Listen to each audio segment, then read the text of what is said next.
everyone. Welcome to the Anchor at Home. We are so glad you're here. If you're joining us in a watch party with family or friends, or you're viewing on your own, we are thrilled you're tuning in tonight. My name is Katie Robertson, and I'm the founder and director of the Anchor Gathering, which we call the Anchor for short, and you are watching the Anchor at Home, our virtual Anchor. And speaking of homes, we thought it would be cool to go to some new locations and visit some homes of our speakers and musicians. And tonight we are very grateful. We have been welcomed into our speaker's home, Margo Engberg. She lives in Kirkland, Washington. And as I look around this beautiful home, I notice it is festively decorated for Christmas. So we thought at this time we would just take a quick look around, and I'll call it the tour of trees. They are very beautiful. So let's do that now.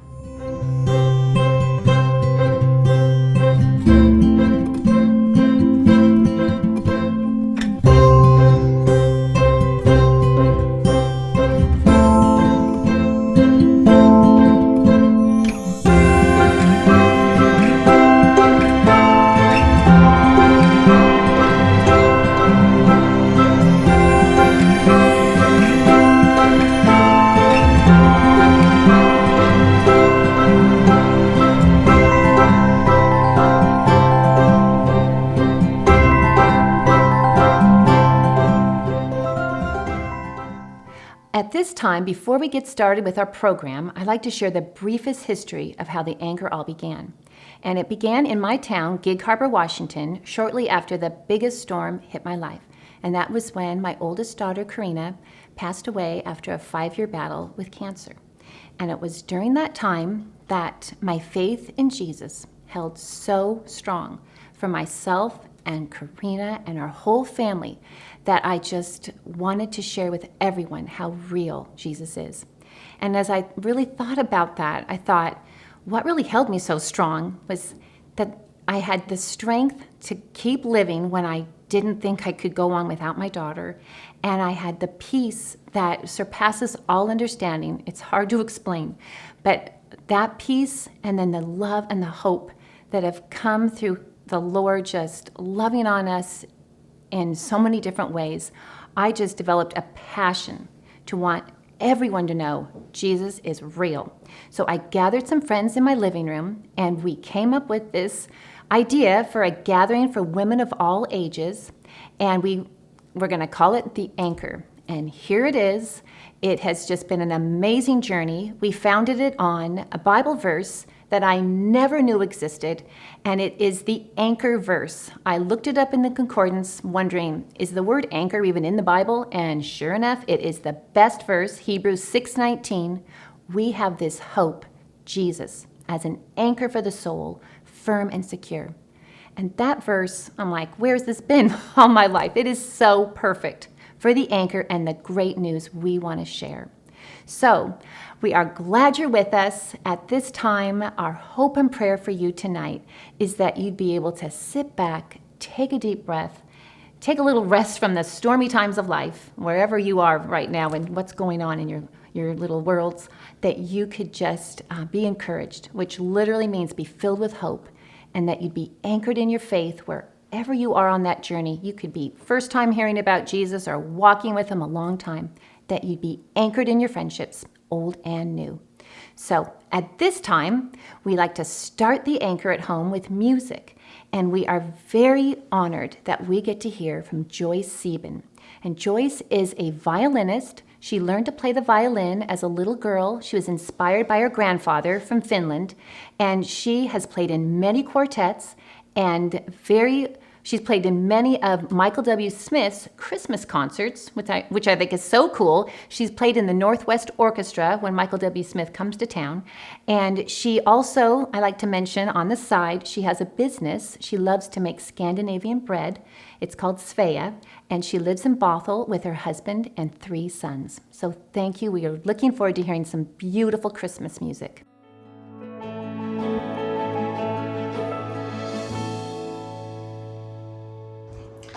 Hi, it is such a pleasure to be here again to play some Christmas carols with you. And thank you, Katie, for inviting Joshua and I back. To do that, we're going to play 3 songs for you, and I know you'll recognize them. So sing along if you'd like. They all speak of the wonderful story of the night that our Savior Jesus was born, and where the shepherds and the angels rejoiced at the coming of our King. And so we're going to go ahead and play, and I hope you just enjoy and prepare your hearts for this wonderful season.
Thank you, Joyce. Those songs were beautiful, and they definitely get us into the Christmas spirit. Now we get to hear the anchor moment, which we are always excited to hear from someone to share a little bit about their life and about their faith journey and about a time they've had an anchoring moment, a time their faith's been anchored or grounded, or they've really seen Jesus to be real. And tonight we're really thankful we get to hear from Sarah Cantrell, and Sarah is all the way from Chattanooga, Tennessee. I met Sarah recently at a conference in Washington, D.C., and as she shared her story with me, I thought, we've got to share this with everyone. So we're really thankful she's here with us tonight. A few fun things to know about Sarah are she's a native Texan. She met her husband in Tennessee, where she now lives. They have 2 children, Caroline and Caldwell. She's the co-founder of Willow Bend Farms.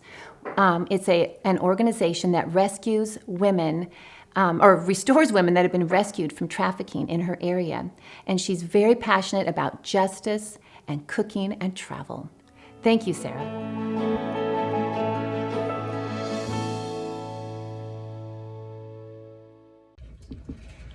Hi there, good morning. My name is Sarah Cantrell. I'm coming to you from my living room in Southeast Tennessee, Cleveland, Tennessee, just a little bit outside of Chattanooga. It's such a delight and an honor to be here and be asked to share my story this morning.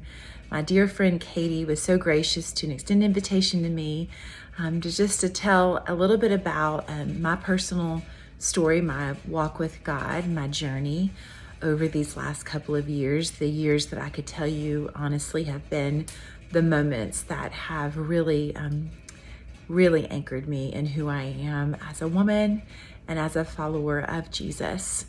And so a little bit about me. I'm 41 years old. I'm a native Texan, but I found a big sweet husband in Southeast Tennessee in 1998 when I came here to go to college at the university. We have 2 children, Caroline and Caldwell, a girl and a boy. They're 14 and 12, and I'm very busy right now in my life. We're just in a season, as most of you who have teenagers know, it's on the go a lot, and I love every second of it. My husband and I've been married 16 years, and we're in the construction and asphalt manufacturing business here in the southeast region of Tennessee, and very grateful for a really sweet life and a lot of blessing, and just to God be the glory for that, for sure. A little bit about my background and my story. When I was just a little girl, my parents divorced. I was from a completely broken home that had very little faith. But in the graciousness of God, when I was still really young, 7, 8 years old, my mom married a man who became my stepdad, and both of them found and sort of had a radical experience in learning about who God was and who this Jesus was. And so our life changed almost overnight, and life as we knew it was never the same again. I began to find myself in Christian school, to find myself at church, running the fellowship hall and singing worship songs, and in all honesty, really falling in love with Jesus and finding out who he really was. And so I'm grateful because in those really formative years of my life, I really began to feel and know who he was. But it wasn't really until later on in my life that I began to experience some things that really questioned if I was really strong and if I really believed he was who he says he was, and all of those words and all of those scriptures that I had hidden in my heart. I was always the kind of kid that was a rule follower and a pleaser. I strived for excellence in all that I did, and I strived to be loved and to do the right thing. And so I sort of was of the mindset that if I follow all of the rules and I do everything right, then everything, will work out perfect. And to be honest with you, for a long time, it did. I'm not saying my life was absolutely a dream, and I'm not saying I was perfect, because I wasn't, nor am I today, believe me. But I can say that for the majority of my young teen life and young adult life, I just had such a favor and a grace over my life And I was so grateful for it, but I also sort of would hold my breath and go, can I really, get out of life even this far without something serious happening? And so as it would be, after I fell in love and I married my husband in 2005, we quickly began a family, which was our dream to have a big family. And so we had a little girl in 2007, and then just 2 years later, a perfect little boy. And by all means, we were like, the perfect Southern couple with a house literally with a white picket fence and a healthy little boy and a healthy little girl and a growing, thriving business. And so although I was incredibly grateful, we still had a tremendous desire to grow our family. And in 2011, we got the most incredible news that we were going to be given the gift of identical twin boys. This was a dream of mine. I honestly was like completely taken back that God would be so gracious and lavish his love in such a way that it would be so just extraordinary. And we just began the journey of preparing for those little boys and growing our family. And on an early October morning, I woke up and I had a huge sense that something wasn't right. And later that day, I found out that both my babies had passed, and that night I had to have a C-section and deliver two of the most angelic and most incredibly beautiful little angels I had ever seen. To say it was the heartbreak of my life and our life is really an understatement, because it was as if the biggest rug that could ever be pulled was pulled. The loss of a dream, the loss of these little boys, and just a real loss of who we were, who our identity was, who was Jesus in all of this, what was this supposed to look like? And it wasn't really until a few days later, when I left the hospital, we drove home, and my little girl, who was 4 years old at the time, was waiting on the front porch with the babysitter. And she was anxious to see her brothers. And I knew that God would give me the words to tell her, but I didn't exactly know how to get them out. So when I saw her and there were no babies, she said, "Mama, where are John Wilson and Cass? Where are my little brothers?" And I said, "Caroline, some babies God lets live with us, and some babies he takes to heaven to live with him." And her little sweetheart just held her little hands to her chest, and she said, "Mom, he picked yours. He picked your babies." And so that was the moment for me that I began to really understand who Jesus was as my anchor, because he had picked me. And I knew that he wasn't going to leave me. I knew he wasn't going to forsake me. And all of those scriptures that I had put in my head, that had dropped down into my heart and became life to me, became very real. That was my anchor moment for me, is that if you are who you say you are, and that you bind up the brokenhearted, and that you set the captives free, and that you are the peace that passes all understanding, then I'm going to believe it, because I need you like I never have before. And so we began that healing journey that year. And then the next year, as we were trying to continue to grow our family, I was unfortunately diagnosed with stage 3C malignant melanoma. It was very serious. It had already gone to my lymphatic system, and I headed out to MD Anderson in Houston to begin my treatments and surgeries, and a very long journey of handling that. I was pretty angry because I felt like I had been gracious enough. Yes, I was anchored in knowing that God was gracious in his will, but I just really could not believe that I was going to have to, instead of having another baby, tackle yet another big thing in my life. And so the suffering for me became very real, and the grief and everything really began to hit all at once, the year after my little twins and the year of my cancer. And that is when I really had to dig deep and say, "God, are you who you say you are?" And what he did was prove himself again and again and again. Whether it was going to a baby shower for a friend that was having twins that year, which happened a few times, or sitting in a waiting room at MD Anderson and meeting people who were literally dying and needed hope. I had the hope because my hope was in him. And so I can tell you on the other side of it that there is really no hope without Jesus. And he is the anchor of all anchors. And he is the God that says, I'm not going to leave you and I'm not going to forsake you. And for me, it was everything and is everything. It's changed the absolute, the suffering and the perseverance, just like in 1 Peter when it says, we're going to have testing and we're going to have trials. It changed the course and trajectory of my life and what I believed and who I believed he was. And so I'm incredibly grateful, even for the suffering. I'm incredibly grateful for his lavish love. And I'm incredibly grateful that you've given me the opportunity today just to share a little part of my story, my anchor moment, where I understood that the God of all hope really was the God of all hope and peace. The Lord bless you and keep you. Wow, Sarah, that was an incredible story, and it is so encouraging for all of us. Just a reminder of the promises that the Lord has for each one of us, and that promise that his plan and purposes always prevail. Thank you again so much for sharing. Now, at this time, we get to hear from our special guest speaker. And as I have mentioned before, we are in her home tonight, Margo Engberg, here in Kirkland, Washington. And Margo is married to her husband, Doug. They have 5 adopted children. She is the founder and CEO of Pinkabella Cupcakes. And one very amazing fact that I've learned about her is that she has donated approximately 1 million cupcakes to causes that help children in need. Very impressive to me.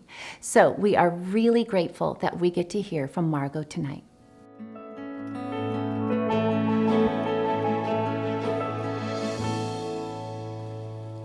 Hi, I am Margo Engberg. I'm the founder and CEO of Pinkabella Cupcakes. But most importantly, I'm the wife to Doug and the mother to 5. Almost 19 years ago, just a few days before Christmas, I got a call from an old Young Life girl that I had mentored years before. We lost contact. She wanted to stop by and show me her little baby girl. I was so excited. 30 minutes later changed our lives forever. Kelly, my old Young Life girl, brought her baby over for me to meet, but asked if I would watch her while she went to the craft store. I was elated to play mommy. Today, 19 years later, I am still playing mommy to Jazzy. Kelly never came back. Though that sounds like it was cut and dry, it was the start of a 4-year fight against the birth father, a level 3, 3-time sex offender who was in prison at the time.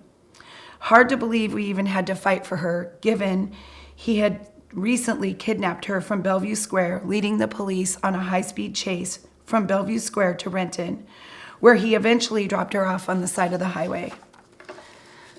Doug and I had the fight of our life for Jazzy, many sleepless nights, and when we did sleep, often waking up to find the other pacing the floors, praying and crying out to God. A good friend who is very wise and we really respected told us that we needed to love Jazzy without holding back out of a fear of losing her. Just as Jesus loves us, he encouraged us to take a risk with her as God did with us. During that time, we lived in fear. We feared for our lives and we feared for losing Jazzy. The father was a dangerous man who threatened our lives regularly.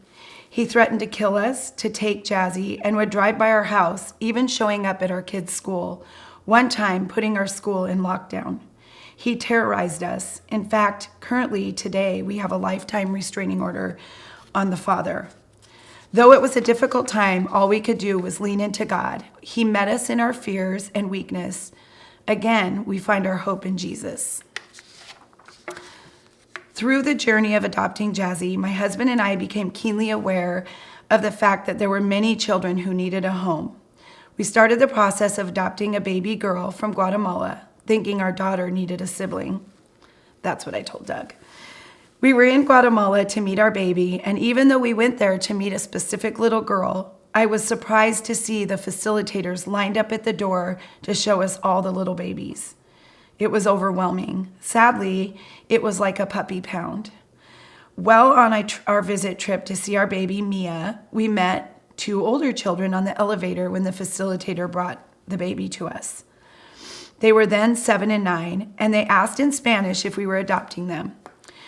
We asked the facilitator, and she was saying no, no, no, no. We asked, what did they say? She said, they want to know if you're adopting them. And my husband boldly said yes. I said, did you say that out loud? Because I'm pretty sure they know what yes is in English. And they did. So I was kind of looking at him like, what are you thinking? Not that I didn't want to adopt them. I was more like thinking we were making a promise to him.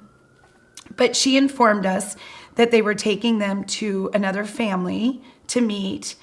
But later that night, she called to check on the baby, and we asked how it went with the older kids. She said, oh, the family didn't want them. And I tell this story all the time, and it still chokes me up because I can't imagine. She told us they were used to hearing that, and we just couldn't imagine being told that you were not adoptable. Our hearts were broken because we believed that they were adoptable. We told our facilitator that without even thinking about it, that we'd like to adopt them, but we didn't have the funds to do so. We had just spent our whole life savings on the fight for Jazzy and then adopting the baby. And she said, oh, no worry, we'll just do a 2-for-1, like they were cupcakes. But we said, we don't even have $30,000 to do that. So we thought and looked at each other and we said, we have a credit card. And we put them on our credit card. Yes, we did. We really put those kids on our credit card, and it's a family joke today. Our kids will ask us, how much did we cost? But we didn't know how we were going to pay for weddings or pay for college for these kids, but all we knew was that what mattered most is giving them a home. In faith, we brought home 3 kids from Guatemala. An amazing miracle happened after we were home for a while. Doug and I received a check in the mail for $52,000. I had been fighting the IRS for many years on money that was owed to me, but had given up on the fact that I would ever see that return. And for such an unheard of amount, God was good. He was in the details. The adoption of these kids didn't come easy either. God never lets us off easy. While in the middle of our process with the big kids, the adoptions in Guatemala were completely shut down. We didn't even know if we were going to be bringing our kids home. We were devastated and terrified, and we knew we had to tell the kids that they probably weren't coming home. After multiple trips to visit Guatemala to bond with our baby and the older kids, they were already our kids. We were a family. They knew us and we knew them. We again found ourselves crying out to God, praying and putting all of our hope and trust in Him. We leaned on our tribe and our community to support us through prayer. We wrote letters to embassies and senators to help us get our kids home. Finally, after 10 months, we brought them home where they belonged, in a family. The Bible says in Psalm 68:6, God sets the lonely in families. When we brought Gabe and Tycee home from Guatemala, then 9 and 11, they had only 2 American dreams: to have a birthday party and to go to Disneyland. What we found out after getting them into our public schools in our own current fluent neighborhood in Kirkland was that there were many kids that couldn't afford treats on their birthday. We were shocked by that, but I looked at Doug and I said, there's got to be something we can do. I can do cupcakes. I can become cupcake mom for my kids' school. So I offered to be cupcake mom, and the orders came flying in, actually to the point where the health department shut me down because I was baking out of my home. So I volunteered to be cupcake mom in my kids' school. Thus, Pinkabella was born. Though 2009 wasn't an ideal time to start a business, the economy was tanked, but I proposed to my husband that it was a good idea, that the malls had vacancies and that the rents were at an all-time low. Not good selling points to said husband. Although I penciled it out and I figured out I would have to sell 84 cupcakes a day to pay the rent. On opening day, we sold 2,000 cupcakes, and we never looked back. To date, we have 3 stores, 2 franchises, and 1 more kid. 5 years ago, tragedy hit our family, and my husband and I took in my nephew. He is now 18 years old. He is a part of our family, a sibling to our kids, a son to my husband and I, and they are all very close. They all share the same story. They all share the story of loss and rejection.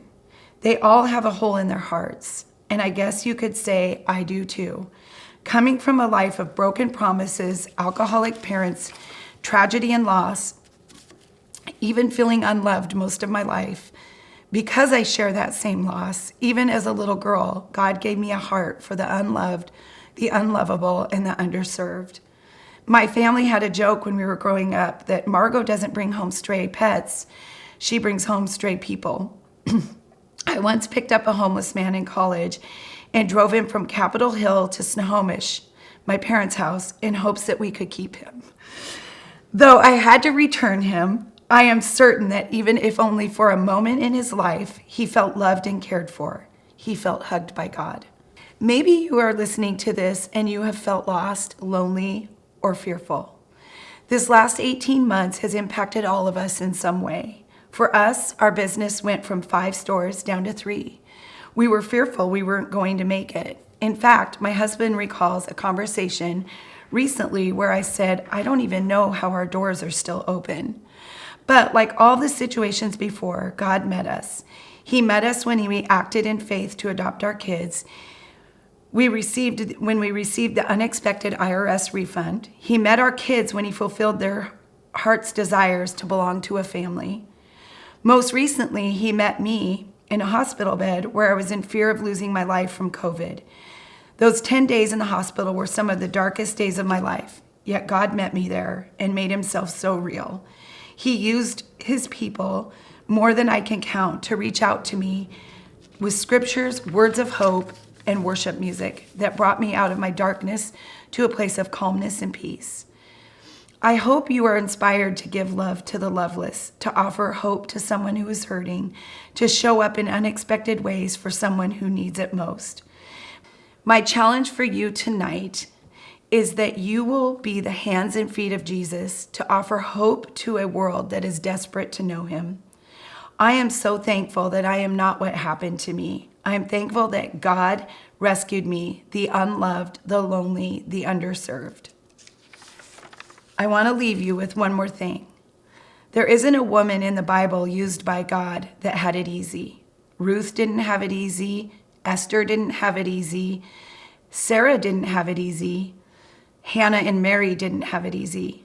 I think it's time for us to abandon the feel-good gospel and recognize that God's daughters don't have it easy. They have it anointed and appointed and highly favored. They have victory. Walk in your anointing even if it doesn't come easy. Luke 1:45 says this, and blessed is she that believed that there would be fulfillment of whatever spoken to her from the Lord. Thank you. Thank you, Margo, for sharing your inspiring story. So great to hear once again how faithful the Lord is, especially in the details for each one of our lives. Thank you so much. Now we get to have our raffle time. Every month we raffle off a glassy baby. This one is our branded anchor etched white glassy baby, which represents hope. And this comes packaged in our box with you get the anchor verse. It's all beautifully packaged. And you have until 9 o'clock tonight to enter. There's a couple ways you can do that. You can go to your description box, or you can look at the link right now on your screen, theanchorgathering.com/raffle, and enter your name in there. And once again, I'll say it, 9 o'clock tonight, and we'll let you know first thing tomorrow morning. So we hope that winner, you're signing up right now. And at this time, it's time to close the anchor at home for our evening. And we just want to thank you again so much for tuning in. And we're dreaming big. We want to share this great news of Jesus, the hope and light that he brings to women everywhere, and we love your help. So we're asking if you'd come on board and help get the word out there to share this link, this YouTube link, with family and friends, especially during this Christmas season, what Christmas is all about, Jesus and the love, forgiveness, grace, the relationship, the peace and joy he brings, and so much more. So we love your help. And also, if you'd like to host a watch party, we are dreaming big with watch parties in communities in every state, everywhere. So we'd love for you to go to our website, theanchorgathering.com, and you can sign in there, get more information, and also sign up to get weekly encouragement. Thank you again for watching. Wanted to make note there's questions here at the end of the video that you can discuss in your watch parties. They are questions from our speaker that go with her message. So we hope you enjoy and can share and be encouraged. Merry Christmas. Stay anchored, and we'll see you soon.